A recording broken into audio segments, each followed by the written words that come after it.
So now we're going to talk about post-colonial Africa. And here I have a picture of Fela Kuti. That documentary that I have posted is really interesting. It's an extra credit assignment that I think you'll enjoy if you just kind of go into.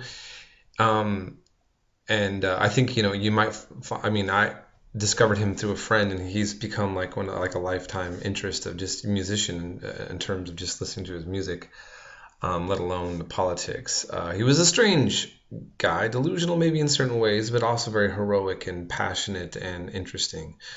Um, I have here a picture of, oh, there's Fidel Castro, there's Raul, his brother, and I believe this is Mengistu of Ethiopia. The Cubans were able to help create a communist revolution in Ethiopia. Um, and so Latin America and Africa do have histories that kind of come together. And so again, this is world history, and we see the connections that certain events and certain characters pop in more places than we were maybe used to just watching, on the news or hearing just in conversation about politics. So some of this I'll just go through briefly. I wish I would spend more time on this, and I'd like to go into more details, but I feel like at this point there's a lot of overwhelming information. And so I just kind of want to expose you to some aspects of this, and then if you want to, you can explore more, as I say, on certain things. So the impact of World War II, just say Africa greatly contributed to the Allied cause. Britain used chiefs to recruit many volunteers. The French leader de Gaulle drafted more than 100,000 men from Africa, and also provided many resources at a detriment to African locals. So when we talk about World War II, the next time I want you to think about Africa, okay? Because even the Germans, right, and Americans and Europeans fought in North Africa as well. So you cannot remove them from this, and they've been removed from popular culture. You do not think about African involvement in World War II, right? It wasn't just Europeans involved, okay? And so, okay, I'm actually going to move on to the next one. So African nationalism and the Cold War. So after World War II in particular, right? I would say, like World War I, third world countries felt betrayed.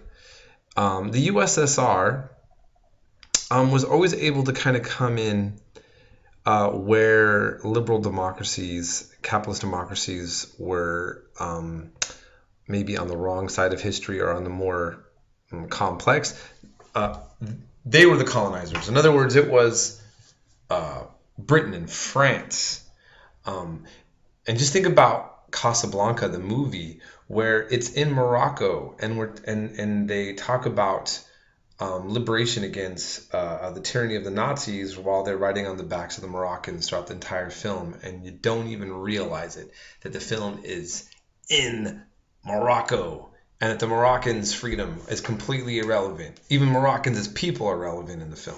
So just think about that. So the USSR was viewed by many as a support to decolonization.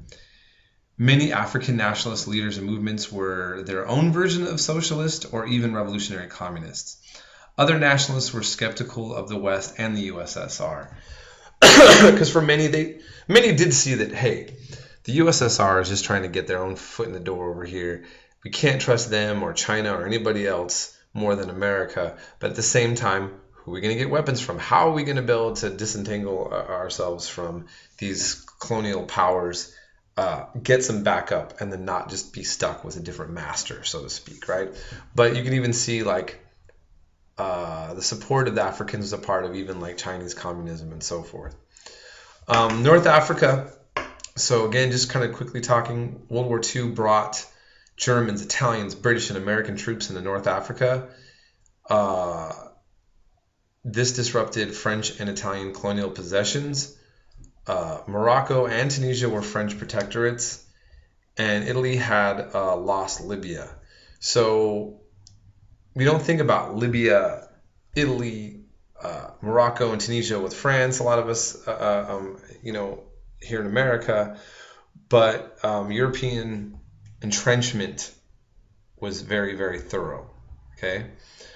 Um, Algeria was technically not a colony, but it was dominated by France. 10% of the population were European settlers.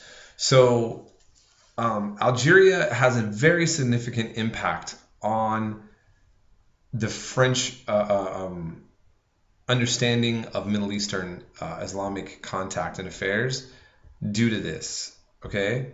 And France got into a very heavy entrenched war, kind of like Iraq or Afghanistan for us, in the French Algerian War. Ahmed Ben Bella and Belkacem created the FLN, the National Liberation Front of 1955, using the French language actually even. It used terrorist tactics that would influence Islamic movements like Hamas and Hezbollah and other groups. There's actually a famous film called The Battle of Algiers from France, and the leader is captured and he's put before the press, and they say, how can you justify putting bombs in bread baskets and blowing up our young people at cafes and discos? And the Algerian said, you use jets to bomb our houses and our villages. We'll trade in our bread baskets when you trade in your jets. And it's a very powerful statement about the rationality of using those kind of terrorist tactics. And France actually fought a very hard war there, and the Algerians fought back and won. And I remember when France was not supporting the U.S. going into war in Iraq, their French ambassador was on C-SPAN, and someone called up, an American called up and said, I no longer buy French wine. I'm boycotting you guys for not supporting the United States. And the French ambassador said, we've supported the U.S. in almost every foreign policy adventure that you guys have. But he said, after the French Algerian War, we learned not to underestimate Arab nationalism. And that was a very telling statement, right? And so that's where I'm going to end right here, and then we'll move on to the next section.